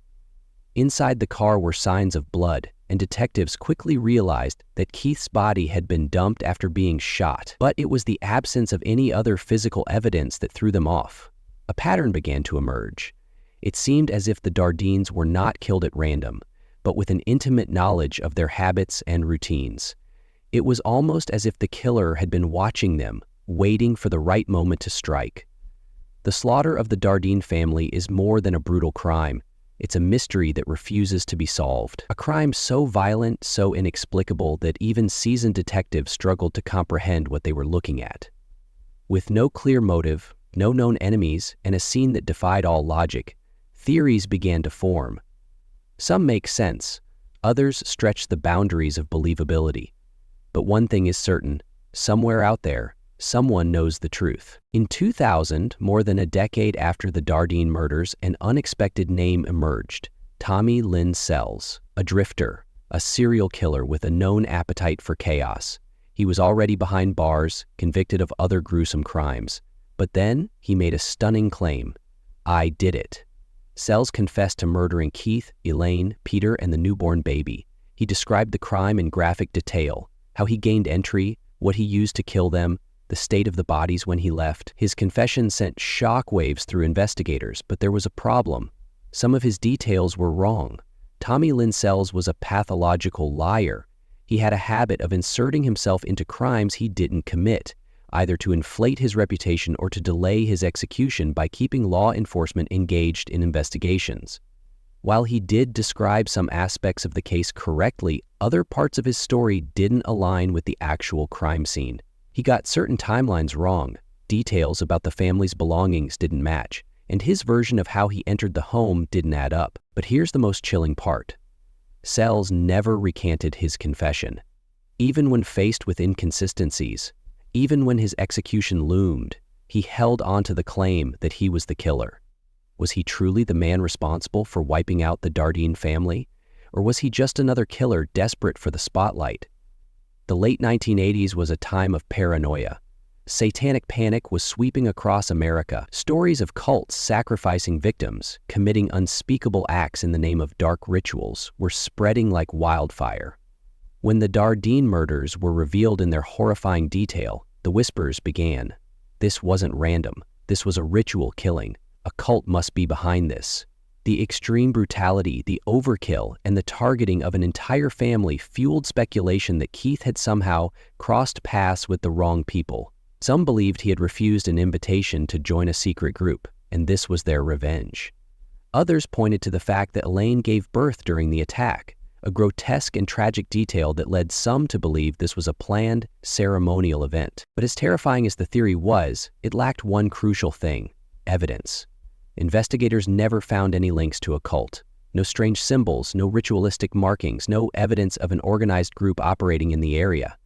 In the end, it seemed that the town's fear had taken on a life of its own. But still, some locals believed the real killers were never caught because they were protected by something larger than the law. Personal vendetta or mistaken identity? There was another theory, one much more intimate, much more personal. What if Keith was the real target? In the weeks before the murders, Keith expressed fear. He told his mother he was considering moving his family out of Ena, Illinois. Crime was on the rise and he was growing uneasy. But he never mentioned a specific threat, just a feeling. Was it possible he had angered someone? A jealous coworker? Someone from his past with unfinished business? Or worse, was it mistaken identity? Did someone come looking for another Keith? Another Dardene? Was this entire massacre the result of an unforgivable mistake? There's no evidence to support these theories, but there's no evidence to rule them out either. A random act of violence, or a killer who was never caught. Sometimes the scariest possibility is also the simplest. What if the Dardenes were just in the wrong place at the wrong time? What if this was the work of a killer who has never been identified, a drifter, a stranger who entered their home, carried out the slaughter, and disappeared into the night, leaving behind no trace of their existence? It would explain the lack of motive. It It would explain the excessive violence, someone killing for the sake of killing with no fear of getting caught. But there's a chilling thought that lingers. If this was a random act, then that means whoever did this could still be out there. It has been decades since the Dardeen family was wiped off the map. Keith's mother spent years fighting for answers, for justice, for someone to be held accountable, but no one ever was. Today, their case remains unsolved. A haunting reminder that sometimes there are no answers, no arrests, no justice, no closure. The Dardeens deserved better, and somewhere out there, someone knows the truth. Do you? A family wiped out, a crime so ruthless it stunned even the most hardened investigators. Yet after decades, the case remains frozen in time. No answers, no justice, just silence. The confession of a serial killer once gave investigators hope, but inconsistencies and missing details left more questions than answers. Was Tommy Lynn Sells telling the truth? Or was he merely seeking notoriety for crimes he didn't commit? If not him, then who? Keith Dardeen feared something terrible would happen. He wanted to leave, but he never got the chance. And the most chilling thought? The person responsible may have walked away, unseen, unnoticed, free. Some believe the killer was a drifter, vanishing into the night, never to be caught. Others think the truth is closer than we realize, buried beneath years of missed leads and forgotten evidence. But what do you think? Could this case still be solved? Or is the truth lost forever? Let me know your thoughts in the comments below. And if you found this case as disturbing as we did, don't forget to subscribe. There are more stories unanswered, unsolved, and waiting to be told. In the summer of 1996, an entire family vanished without a trace. Their disappearance left the city of Chicago in shock and started a chilling investigation that would uncover deep family secrets. What happened to Everett Thompson, his wife Lydia, and their 2 young sons? And what role did the brother-in-law play in this tragedy? Today, we dive into the eerie disappearance of the Thompson family and the mystery that still remains unsolved. In the early 1990s, Everett Thompson and his wife Lydia had built a life in the bustling city of Chicago. Everett ran a popular restaurant, EAPT & Company, in the Park Manor neighborhood. The restaurant had been his pride, a place where he could build a legacy for his family. He was passionate about his work, and it showed in the dishes he prepared and the relationships he built with the locals. The restaurant wasn't just a business, it was a cornerstone of Everett's life. Lydia, his loving wife, supported him in every way she could. Together, they raised their 2 sons, Andrew and Everett Jr., in a small but cozy home in the 8100 block of South Rhodes Avenue. Their children were the center of their world. Andrew, the older of the 2 boys, was known for his curious nature, always asking questions about everything around him. Everett Jr., the youngest, was a sweet, playful child who enjoyed spending his time drawing and playing outside. The family had what appeared to be a stable, loving home, filled with laughter, routine, and the occasional chaotic dinner table debate. But beneath the surface of this seemingly idyllic family life, tension was quietly simmering. The Thompsons' comfortable, predictable life would soon take a dark turn, and it all began with the arrival of Lydia's brother, Kenneth White, in February of 1996. Kenneth had recently been released from prison after serving time for rape. His criminal past cast a long shadow, and it was clear from the moment he moved into the Thompson home that he was an unwelcome guest. Lydia, who had inherited the house from her late father, felt obligated to help her brother, but it wasn't long before her kindness turned into a burden. Kenneth, known for his temper and unpredictable behavior, brought chaos into the household almost immediately. Everett and Lydia had always prided themselves on keeping a close-knit family, but with Kenneth's presence, the balance was disturbed. His volatile nature made it difficult for anyone to feel comfortable. Lydia's side of the family, who had always been wary of Kenneth's past, began to express their concerns about his living situation. Everett's side of the family, too, was deeply concerned about the strain he was putting on the Thompsons' household. They referred to him as a freeloader, someone who wasn't contributing to the household in any meaningful way, but was taking up valuable space. Kenneth was known to lie around, watch TV, and demand attention. He didn't work, didn't help with household chores, and caused constant tension with his behavior. Lydia, ever the peacemaker, tried to accommodate her brother as best as she could, but it was clear that something had to give. Over time, the household grew more strained. and Everett became increasingly agitated by Kenneth's presence. Though Everett tried to keep the peace, he couldn't ignore the growing sense of unease. By the summer of 1996, the situation had reached its breaking point. The tension between Lydia and Kenneth reached a boiling point. She began to confide in friends and family, describing how Kenneth's behavior had become more erratic, aggressive, and even frightening. She feared that her brother might be dangerous. But even with this looming threat, Lydia was trapped in an impossible situation. Kenneth, in his mid-30s, was physically imposing, and his presence in the house made Lydia feel trapped, caught between her loyalty to her brother and the safety of her immediate family.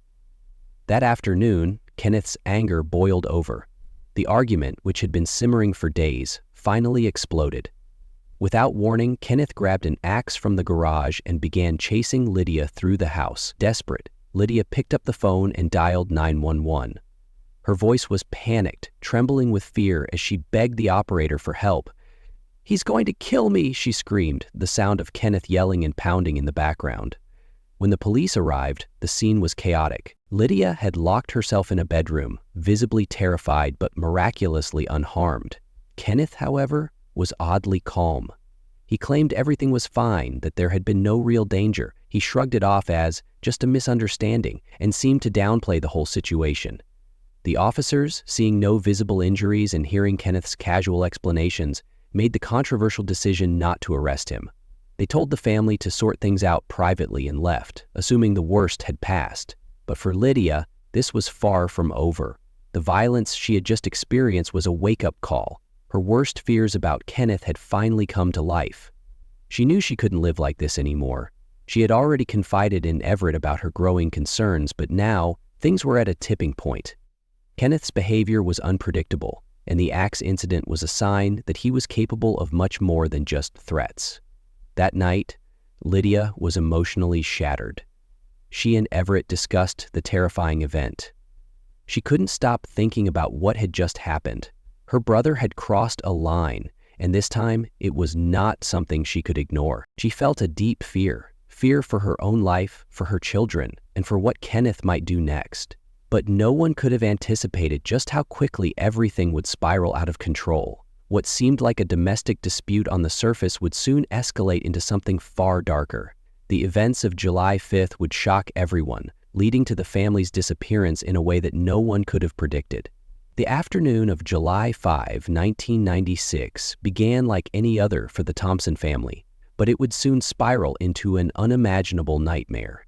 Everett Thompson had just wrapped up a busy day at his family-owned restaurant, EHT & Company, when he received a frantic call from his wife, Lydia. The terror in her voice was unmistakable. Lydia described a violent confrontation with her brother, Kenneth White, a man with a violent criminal past. Kenneth, who had moved into the Thompson home just months earlier after being released from prison, had gone too far. He was chasing her around the house, wielding an axe, threatening her life. The gravity of the situation wasn't lost on Everett. He could hear the fear in Lydia's words, her desperation as she locked herself in a bedroom to escape his rage. Without hesitation, Everett ended his call with the restaurant manager, grabbed his things, and rushed home to protect his family. But what Everett didn't know was that his arrival at the house would be the last time anyone would see him. 2 hours later, something strange occurred. The restaurant manager was still on duty when Kenneth White walked in. But this wasn't just any ordinary visit. Kenneth wasn't walking in casually. He had arrived behind the wheel of Everett's van. The manager, familiar with the family, greeted him, but noticed the shift in atmosphere. Kenneth was acting unusually calm, almost too calm for someone who had just been involved in a violent incident. Kenneth explained that Everett had been involved in a car accident and had been arrested. The details were vague, but Kenneth spoke with a disarming sense of normalcy, almost as if nothing was wrong. He made no mention of the chaos that had transpired earlier at the Thompson household. No sign of worry or urgency, just an odd sense of indifference. But then the manager's eyes fell to Kenneth's sneakers. They were stained with red smears. At first glance, the manager brushed it off, thinking perhaps Kenneth had been involved in some sort of accident. But as he looked closer, a feeling of unease crept over him. The red stains on Kenneth's shoes seemed out of place. Blood? Could it be? The manager didn't immediately act on his suspicions, but he couldn't shake the feeling that something was terribly wrong. Kenneth left the restaurant shortly afterward, just as casually as he had arrived, without a shred of concern for the fact that the Thompson family had seemingly vanished. He drove off in the van and, with that, the final thread of connection to Everett, Lydia, and their children seemed to be severed. In the days that followed, White's behavior would become even more erratic. As family members and friends began to ask questions about the Thompsons' whereabouts, Kenneth's explanations became more bizarre. He told people that the family had taken a spontaneous trip to Philadelphia, a city where Everett had grown up, a place that seemed like a logical destination for the Thompsons. But then the details started to shift. Kenneth told some that they had taken a bus to Minneapolis, while others were told they had gone to Hawaii. Each version of the story was more outlandish than the last.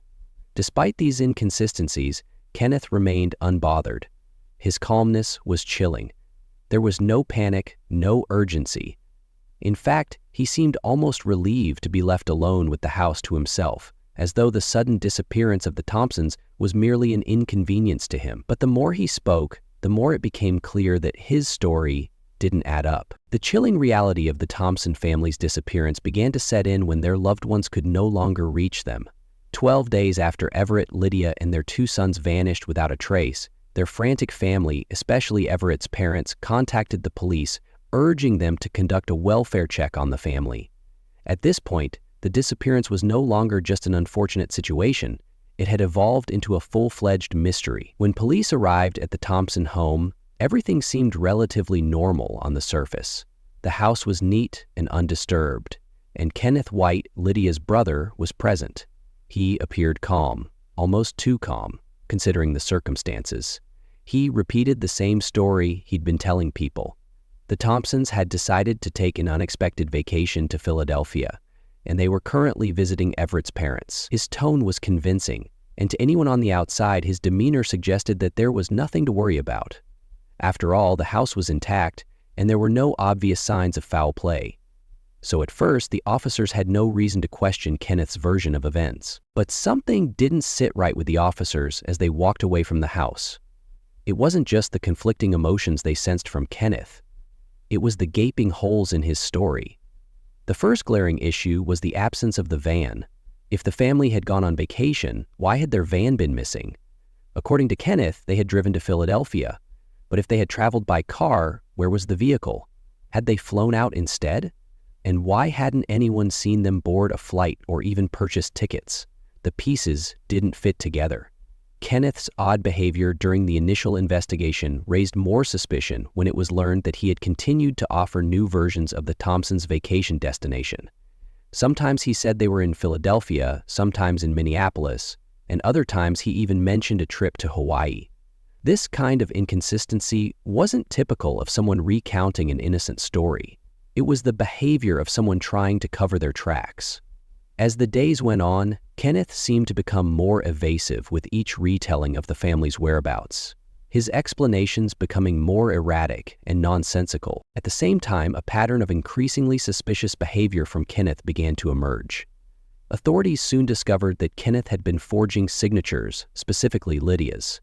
He had attempted to sell the Thompson family home without their consent, and investigators learned that he had been trying to quickly liquidate their assets. The urgency in his actions, trying to sell the house, changing the locks, and even forging documents, raised alarm bells for but things got even more unsettling when authorities began to look deeper into the house itself. When the police first visited the Thompson home, it appeared normal. The rooms were undisturbed and there was no immediate sign of violence. But upon further inspection, they discovered some oddities. The bathroom had been freshly painted with a thick red color. The toilet and bathtub were coated in a fresh layer of paint. When they checked the kitchen floor, they found that parts of it had been torn up. The house had undergone renovations, but these alterations were recent, done after the initial police visit. Why would anyone change the house after the police had already checked it out? These changes suggested someone was trying to conceal something, perhaps even trying to erase evidence of what had happened to the family. The question loomed, what was Kenneth hiding? As the investigation continued, more pieces of the puzzle fell into place. The Thompsons' friends and family started to speak out. Everett's colleagues at the restaurant where he worked confirmed that he was the last person to see Everett alive. A restaurant employee revealed that just hours after Everett had left to check on his family, Kenneth had shown up at the restaurant in Everett's van, claiming that Everett had been arrested following a car accident. When the police looked into this, however, they found no record of such an arrest. And more importantly, the story didn't align with what the employee had witnessed. White's arrival at the restaurant with Everett's van raised even more red flags. Why had Kenneth come back in the van if he had supposedly been with Everett at the time of his arrest? The inconsistency of his actions was beginning to unravel his alibi. When investigators confronted Kenneth with these contradictions, he remained calm, offering yet another version of events. According to Kenneth, he had gone to the restaurant to speak with Everett but had been turned away by the police. He claimed that after that, he returned home to await the family's return. But the inconsistencies in his story only added to the mounting suspicion surrounding him. Every time he spoke, the details seemed to change, and his version of events became increasingly hard to believe. But what was even more disturbing was the discovery that Kenneth had been trying to sell the house and was actively trying to take control of the family's property.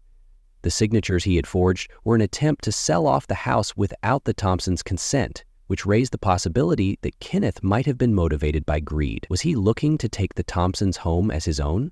Was he planning to use their absence as an opportunity to move on with his life, free of his sister and her family? The motives were starting to align with his suspicious behavior, but there still wasn't enough concrete evidence to make an arrest. At this point, investigators turned their attention to Kenneth's criminal past. They uncovered details of his violent history, an unsettling revelation given that he had been incarcerated for a serious charge of rape. He had a history of being abusive and violent, and this newfound information about his past cast a dark shadow over his role in the disappearance. Could Kenneth White have killed his sister and her family for financial gain? Was the murder of the Thompsons part of a larger, more twisted plan? The investigators began to theorize that Kenneth had not only murdered the family, but he might have also been planning to take over their property to make a new life for himself. It was a theory that was starting to make sense, but they still needed hard evidence. Then, in late July, something crucial came to light.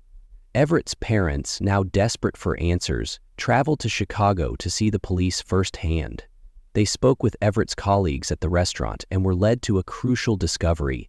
A manager at EATs & Company, where Everett had worked, recalled seeing Kenneth arrive in Everett's van the day after the family vanished. This was the last known sighting of the family, and that's when the entire situation started to unravel. Kenneth's arrival at the restaurant with the van was the piece of the puzzle that investigators had been missing. The van was meant to be the Thompsons' mode of transportation, but it had been absent for days. When Kenneth arrived in it, claiming Everett had been arrested, everything about the situation seemed wrong. A car accident had supposedly occurred, but no records existed to back up that claim. As it turned out, this would be one of the many lies Kenneth had told to cover up his involvement in the family's disappearance. The inconsistencies, the forged signatures, the strange renovations at the house, and now the final sighting of Kenneth in Everett's van, each piece of evidence pushed Kenneth closer to becoming the primary suspect. But despite all of this, authorities still lacked the physical proof they needed to make an arrest. The case had reached a critical point, and it was clear that Kenneth White's role in the disappearance of his sister and her family was undeniable.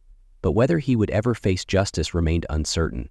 As weeks turned into months without any leads or answers about the Thompson family's disappearance, the case began to take on a darker, more disturbing edge. What initially seemed like an odd but perhaps explainable absence turned into a nightmare that no one could shake. Investigators in Chicago had already gathered some damning clues pointing toward Kenneth White, but it wasn't until federal authorities got involved that the full scope of his potential involvement began to emerge. Kenneth White's increasingly suspicious movements. By mid-1997, White had essentially disappeared from Chicago. No one had seen him for weeks after the Thompsons' van was last spotted at the EET & Company restaurant. He'd left the city and relocated to a small, rundown trailer park in Gary, Indiana, a place that would become the focus of an extensive FBI investigation. Although authorities didn't have enough physical evidence to directly accuse White, they were suspicious of his actions. White's increasingly erratic behavior was raising red flags. After all, this was a man who had already shown signs of violent tendencies. He was a convicted rapist, after all, and the Thompsons' disappearance seemed too perfect for him to pass up. His story of the family going on vacation, which he repeated to different people, kept changing. First, they were headed to Philadelphia, then Minneapolis, and eventually he claimed they went to Hawaii. But with each new version of the story, White's credibility dwindled further. The truth was beginning to reveal itself in the form of cracks in his lies. Forensic evidence. The breakthrough in June 1997. A breakthrough came when the FBI, determined to crack the case, focused their attention on White's new location, his trailer in Indiana. They were hoping to find something, anything, that could tie him to the Thompsons' disappearance. What they uncovered sent waves of shock through the investigation team. Inside White's trailer, agents found blood-stained gym shoes and a boy's sock. Both items were heavily stained with what appeared to be human blood. The blood didn't match Kenneth White's DNA. It didn't match his family's either. It matched the blood type of one of the missing children, the Thompsons' son, Andrew. The discovery of blood in such a personal space, in items that White clearly owned and used, suggested something far more sinister than anyone had imagined. It wasn't just the bloodstains on these objects, it was the context surrounding them. These weren't just random pieces of evidence. They were direct signs of a violent event, one that had occurred within the last year. They were clues that could no longer be ignored. This was the evidence the FBI needed to take the case to the next level. White's ties to the crime, motive, and opportunity. With the blood-stained items in hand, investigators began to scrutinize White's past and his relationship with the Thompsons even more closely. They quickly realized that Kenneth White had a clear and compelling motive for wanting to disappear the family: the house. The Thompsons had a property in Chicago that had been passed down from Lydia's father, and Kenneth, being the only remaining relative after his release from prison, had moved into the home. But the problem was that the Thompsons didn't want him there. Everett Thompson, in particular, had expressed frustration with Kenneth's freeloading ways, and there were reports of frequent arguments between him and Lydia. This wasn't a happy home. It was one built on tension, bitterness, and an escalating sense of entitlement from Kenneth, who believed the property was rightfully his. In fact, the days leading up to the Thompsons' disappearance were filled with increasingly hostile interactions. Lydia had called the police on Kenneth just days before their disappearance, claiming that he had threatened her with an axe. Although the police had responded to the call, the situation seemed to calm down before they arrived, and Kenneth faced no consequences for his actions. But this was an omen, an indicator that Kenneth's simmering rage was coming to a head. Investigators began to theorize that Kenneth might have murdered the Thompsons, his own family members, in cold blood to gain control of the house and its assets. With the family out of the picture, he could do whatever he wanted with the property, which, according to police reports, was at the center of some financial issues. The evidence mounts. Forged signatures and the house sale. Further investigation uncovered that Kenneth White had forged Lydia's signature, and possibly that of his own sister, to sell the Thompsons' home. He had been attempting to transfer ownership and liquidate assets in the hopes of getting away with the crime. But as it turns out, the sale wasn't final. The police were just one step behind him. Before the sale could go through, an inspector had visited the home and discovered disturbing changes made to the property: a bathtub and toilet that had been freshly painted red and a kitchen floor that had been torn up. When authorities visited the home in July, the changes were nowhere to be seen, but by the time they returned, White's attempt to sell the home had left suspicious evidence that pointed to a cover-up. The authorities had more than enough to tie Kenneth to a criminal scheme involving the house, but still, they had no definitive proof linking him directly to the murders of his sister and her family. The FBI's search for closure with White's bloody belongings and the forged documents, the FBI began to close in on him. In the late summer of 1997, they executed a search warrant for his trailer, hoping to find more evidence that could connect him to the crime. But despite their exhaustive efforts, no bodies were found. No signs of the Thompsons' remains, no definitive proof of the murders. It was as though the family had simply vanished, leaving behind only questions, theories, and clues that could not be pieced together. Authorities were now more certain than ever that Kenneth White had been responsible for the Thompsons' disappearance. Theories swirled, that he had likely murdered the family in the early days of July 1996, possibly just after Lydia's frantic phone call to her husband about Kenneth chasing her with an axe. The suspicion was that White, desperate for control of the house, had acted violently to eliminate the Thompsons and make it look like they had gone on vacation.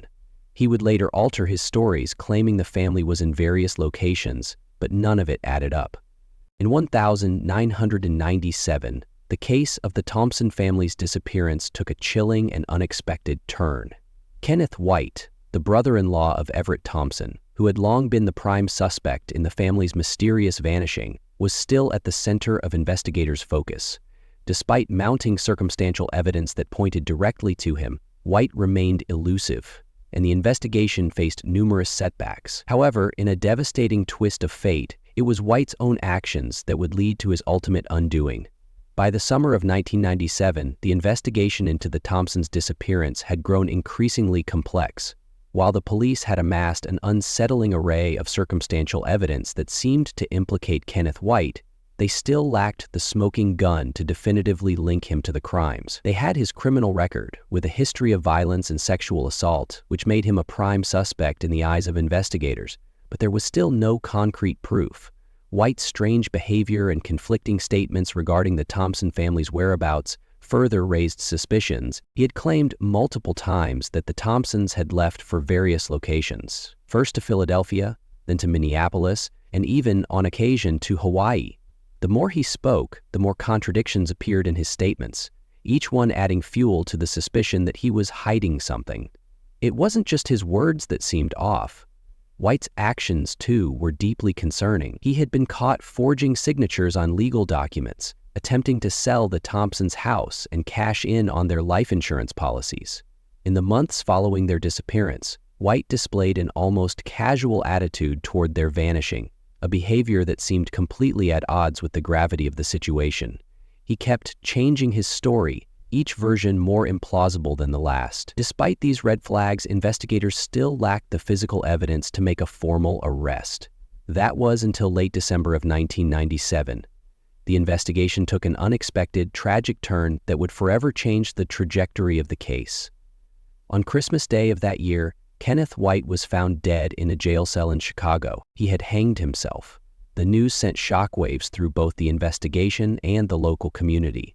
White's suicide raised more questions than it answered. His death was sudden, and he left behind no note, no explanation, and no closure. The authorities were left with a chilling sense of incompletion, and the case, once again, was thrown into uncertainty. White, who had been the central figure in the investigation, had now taken the one thing that could have brought clarity to the case, his own testimony. Why did Kenneth White take his life that day? Was he trying to avoid facing the consequences of his actions? Did he feel cornered by the mounting evidence? Or was there something else, something far darker, that led him to end his life in such a violent manner? There was no way to know for sure. His death, while deeply troubling, left a massive hole in the investigation, as he was the only one who truly knew what happened to the Thompsons on the night they disappeared. Some experts speculated that White's troubled past may have played a role in his mental state leading up to his death. After all, Kenneth White had served time in prison for rape and had exhibited a history of violent behavior. This, coupled with his strange actions during the investigation, led many to believe that he was the one responsible for the family's disappearance. Yet, even after his suicide, there was no concrete evidence to definitively tie him to the crime. The forensic evidence had been inconclusive. While investigators had found blood-stained items in his trailer, items that could have linked him to the murders, there was nothing definitive that connected White to the crime scene itself. No bodies, no direct evidence of a violent encounter, nothing to say with certainty what had happened to Everett, Lydia, and their children. White's suicide ensured that the key to unlocking the mystery would remain forever out of reach. Some have suggested that White's death may have been a calculated move, a way for him to avoid facing justice. Others believe that he may have been feeling the pressure of the investigation and chose to take his own life before he could be brought to trial. Was it an act of guilt, or was he simply desperate to escape the consequences of his actions? In the months following White's death, the investigation sputtered. The case grew colder, and with each passing year, the chances of finding out what really happened to the Thompsons grew slimmer. Law enforcement did continue to investigate, but without White's testimony or any new leads, they were left grasping at straws. The mystery of the Thompson family's disappearance remained unsolved, and the questions surrounding Kenneth White's death only deepened the enigma. As the years passed, the case became one of the most haunting unsolved mysteries in the world of true crime. Kenneth White's death, his suspicious behavior, and his links to the Thompsons' disappearance only made the case more chilling. Was he guilty of their deaths? Or was he a victim of circumstances, forever marked by his violent past?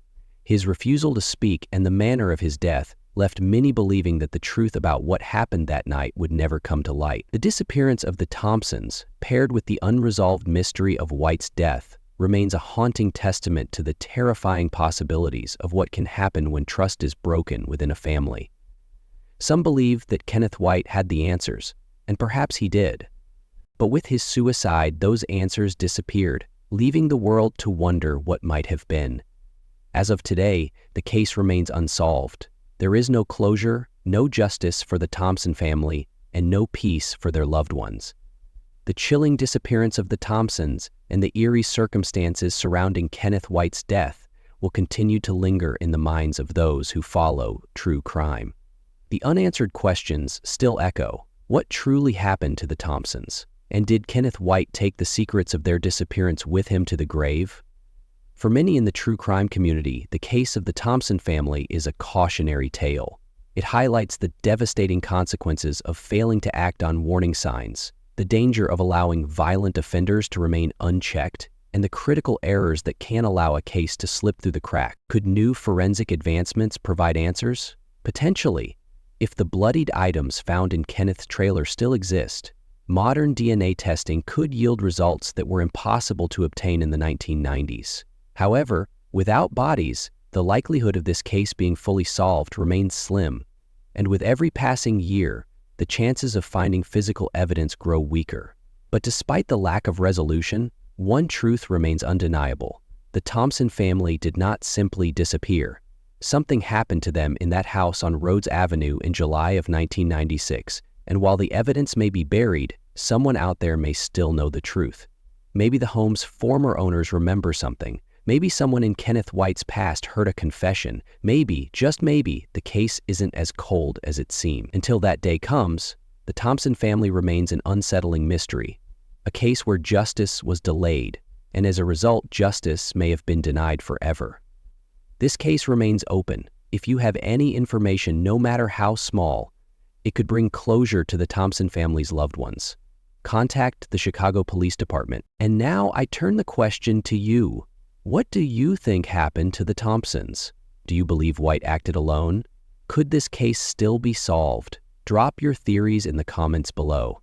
If you found this story gripping, hit that like button. It helps more people discover this case. And don't forget to subscribe for more shocking true crime mysteries. Until next time, stay safe, stay aware, and remember, some stories refuse to stay buried.